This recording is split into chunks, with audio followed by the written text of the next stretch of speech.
HSC 26 ব্যাচের Chittagong model কলেজের test পরীক্ষায় চৌম্বক অধ্যায় থেকে একটা সিকিউ এসেছে, যেটা অনেকটা সিম্পলের ভিতর গর্জিয়াসের মতো। তো চলো এই প্রবলেমটা আমি একটু সলভ করে দিই।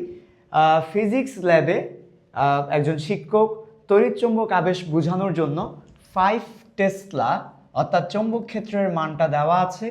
চৌম্বক ক্ষেত্রের সাথে লম্বভাবে 3টি পরিবাহী কুণ্ডলীকে রেখেছেন।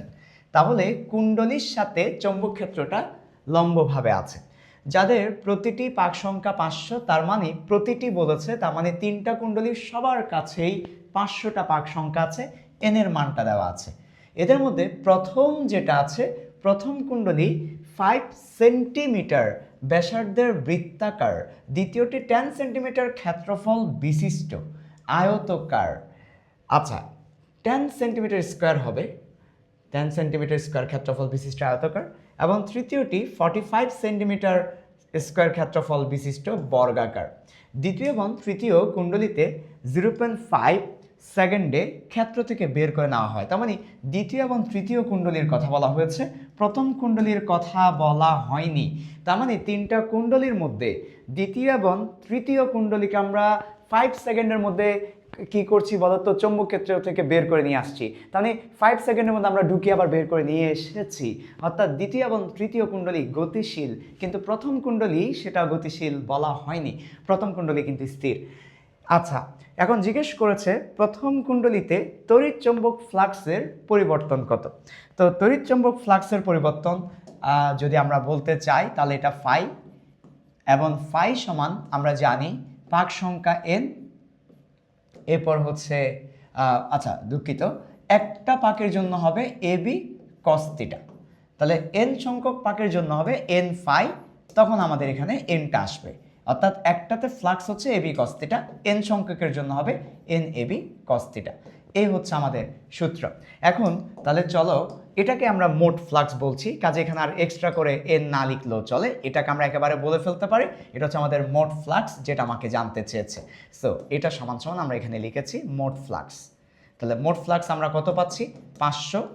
তারপর হচ্ছে ক্ষেত্রফল, যেহেতু বৃত্তাকার বলা হয়েছে, পাই আর স্কয়ার, আর দেওয়া আছে 5 সেন্টিমিটার, আমরা মিটারে নিয়ে আসলাম 0.05 স্কয়ার, এটা ক্ষেত্রফল, চৌম্বক ক্ষেত্র 5 টেসলা। এবার আসো থিটার পরিচয়টা কি।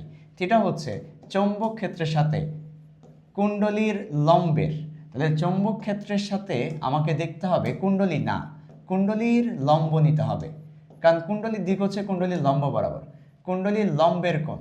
তো চৌম্বক ক্ষেত্রের সাথে কুণ্ডলী আছে 90 ডিগ্রিতে। অনেকটা ব্যাপারটা এমন যে ধরো আমার এই কলমটা হচ্ছে চৌম্বক ক্ষেত্রের দিক নির্দেশ করছে, তাহলে এই দিক থেকে এই দিকে চৌম্বক ক্ষেত্র চলে যাচ্ছে, আর এটা হচ্ছে কুণ্ডলী।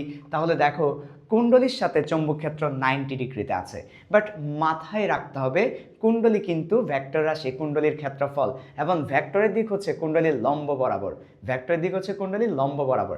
তাহলে এই চৌম্বক ক্ষেত্রটার সাথে লম্ব বরাবর হচ্ছে কুণ্ডলীর দিক, তাহলে চৌম্বক ক্ষেত্র লম্ব, কুণ্ডলীটা ওই দিকে আছে, তাহলে দুটা মিলে আলটিমেটলি সমান্তরাল হয়ে গেছে।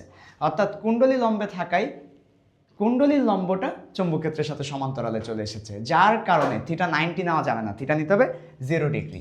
তাহলে কুণ্ডলীর লম্বের কোণ নিতে হবে, যেটা আলটিমেটলি হচ্ছে থিটা 0 ডিগ্রিকে নির্দেশ করছে। সো cos 0 ডিগ্রি, cos 0 এর মান হচ্ছে 1, তার মানে আমাদের ওইটা না লিখলেও চলে, বাকিটাই হচ্ছে আমাদের অ্যান্সার। আমরা যদি অ্যান্সারটা তোমাদেরকে বের করে দেখাই তাহলে অ্যান্সার আসে এই তো। তাহলে আমার অ্যান্সার এসেছে 19.6349, আরও অনেক আসছে, না লিখলেও চলবে। ফ্লাক্সের একক হচ্ছে ওয়েবার, সো এইটুকু WB ওয়েবার। আচ্ছা ঠিক আছে, ওকে। এবার আসো, পরে প্রশ্ন করেছে 3টি কুণ্ডলীতেই আবিষ্ট তড়িৎচালক বলের মানের তুলনা করতে বলেছে। আবিষ্ট তড়িৎচালক বলকে আমরা মনে আছে তো গ্রিক লেটার অ্যাপসাইলন দিয়ে প্রকাশ করেছি, এবং এই অ্যাপসাইলন সমান ছিল মাইনাস, এরপর এন পাকের জন্য এন ডি ফাই ডিটি। তার মানে এটা হচ্ছে আবিষ্ট তড়িৎচালক বলের সূত্র। তাহলে এন হচ্ছে পাক সংখ্যা, ডি ফাই ডিটি হচ্ছে ফ্লাক্সের পরিবর্তনের হার, আর মাইনাসটা কেন এসেছে, ল্যান্জের সূত্র অনুযায়ী আমরা তোমাদেরকে বলেছিলাম, ঠিক আছে, ল্যান্জের সূত্র অনুযায়ী ফ্লাক্স যেদিকে চেঞ্জ হবে সেদিকে কিন্তু আবিষ্ট তড়িৎ প্রবাহ হবে না, তার উল্টা দিকে আবিষ্ট প্রবাহ পাওয়া যাবে। যাই হোক, মাইনাস আমাদের মাথা ব্যথা করতে হবে না, সেটা এখানে আলোচ্য বিষয় নয়। আমাদেরকে 3টি কুণ্ডলীরই কি বের করতে হবে। তো মজার বিষয় হচ্ছে প্রথম কুণ্ডলী কিন্তু চৌম্বক ক্ষেত্রে আনা নেওয়া করা হয়নি, তাই প্রথম কুণ্ডলী স্থির। আর স্থির হলে মনে রাখতে হবে কুণ্ডলী যদি গতিশীল না হয় তাহলে আবেশ হবে না, তাহলে এই ক্ষেত্রে স্থির। তাই এই ক্ষেত্রে আমরা বলতে পারি আমাদের আবিষ্ট তড়িৎচালক বলের মান হচ্ছে 0। ওকে, ঠিক আছে, একক হচ্ছে ভোল্ট। দ্বিতীয় কুণ্ডলীর ক্ষেত্রে দেখো, দ্বিতীয় কুণ্ডলীর জন্য আমরা করব, দ্বিতীয় কুণ্ডলীর জন্য আমরা যদি করি তাহলে -n d∅2 dt।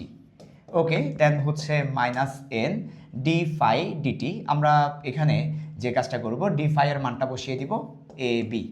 ওকে, আর নিচে হচ্ছে টাইমের যে মানটা দেওয়া আছে ডেলটি, সেই ডেলটিটা বসিয়ে দিব। এটা আমরা ক্যালকুলাস করব না, কারণ ক্যালকুলাস করার দরকার নাই। ডিফারেন্সিয়েশন করব না, কারণ ডিফারেন্সিয়েশন করার দরকার নাই। প্রশ্ন করতে পারো কেন ডিফারেন্সিয়েশন করলেন না, কেন দরকার নেই। ডিফারেন্সিয়েশন তখনই করতে হয় যখন অ্যাঙ্গেল চেঞ্জ হয় বা কোনো কিছু চেঞ্জ হয়। এখন এখানে কুণ্ডলীকে কিন্তু আমরা চৌম্বক ক্ষেত্রের সাথে 90 ডিগ্রিতে রেখেছি, সমকোণে লম্বভাবে রেখেছি, তাহলে আমরা কুণ্ডলীকে বারবার তার অ্যাঙ্গেল চেঞ্জ করাচ্ছি না। তখনই আমরা ডিফারেন্সিয়েশন করব যখন কুণ্ডলীটা ঘুরতে থাকবে, অ্যাঙ্গেলটা চেঞ্জ হতে থাকবে। এখানে কিন্তু কুণ্ডলীকে ঘোরানো হচ্ছে না, অ্যাঙ্গেল চেঞ্জ হচ্ছে না। ইভেন এখানে ক্ষেত্রফল কিংবা চৌম্বক ক্ষেত্র কোনোটাই চেঞ্জ হচ্ছে না, তো যার কারণে ডিফারেন্সিয়েশনের আর দরকার নেই। ডিফারেন্সিয়েশন তখনই করব যেখানে চেঞ্জ হবে, এখানে ডিফারেন্সিয়েশন দরকার নাই। কাজে আমরা এখানে d∅ dt এটাকে ট্রিট করব কি হিসেবে জানো, এটাকে আমরা এখানে ট্রিট করব এই হিসেবে, অর্থাৎ একেবারে বীজগণিতের মতো করে ট্রিট করব, ক্যালকুলাসের মতো করে না।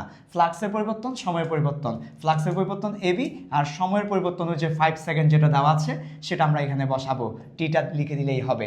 তাহলে এবার আমরা মানটা বসাই -500। তারপর হচ্ছে এ হচ্ছে ক্ষেত্রফল, প্রথম কুণ্ডলীর ক্ষেত্রফল দেওয়া আছে 10 সেন্টিমিটার, সেন্টিমিটার স্কয়ার, তাহলে tan ইনভার্স 4 দিয়ে মিটার স্কয়ার নিয়ে আসলাম। বি এর মান 5, টি এর মান 5, টি এর মান 5 সেকেন্ড। দেখো আমরা প্রশ্নটা দেখাচ্ছি, সরি, টি এর মান 0.5 সেকেন্ড। ওকে, গুড, তাহলে 0.5। এখন ক্যালকুলেটর প্রেস করো এবং অ্যান্সারটা বের করে ফেলো তোমরা।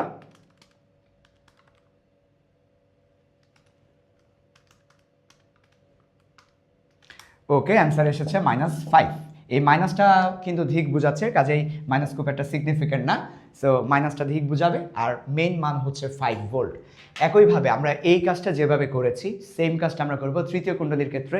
সেক্ষেত্রে আমাদের শুধু ক্ষেত্রফলটা চেঞ্জ করতে হবে, আর কোনো কিছুই চেঞ্জ করতে হবে না, একদম সেম টু সেম। সো এইভাবে করে আমরা তিনটা কুণ্ডলীর কী বের করে ফেলতে পারি, আবিষ্ট তড়িৎচালক বলের মানটা বের করে ফেলতে পারি। আশা করি তোমরা বুঝতে পেরেছো।